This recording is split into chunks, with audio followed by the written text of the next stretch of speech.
দ্বীপটিতে ছিল প্রচুর মশা আর মাছি। তাদের যন্ত্রণায় শিকারীরা কিছুতেই ঘুমাতে পারছিল না। মশামাছি তাড়ানোর জন্য তারা কিছু ডালপালা জোগাড় করে আগুন জ্বালাল। আগুনের ধোঁয়ায় মশামাছি দূর হল, কিন্তু সে ধোঁয়া ওপর দিকে উঠে বাচ্চা বাজপাখিদের চোখ জ্বালা করতে লাগল। একটি ছোট্ট বাজপাখি চোখে ধোঁয়া যেতেই চিৎকার করে কেঁদে উঠল। পাখির কান্না শুনে এক শিকারী আরেক শিকারীকে বলল, পাখির কান্না শুনতে পাচ্ছ?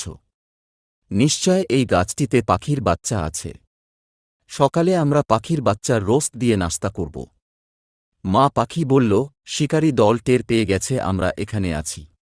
ওরা আমাদের বাচ্চাদের ধরে নিয়ে রোস্ট বানিয়ে খাবে।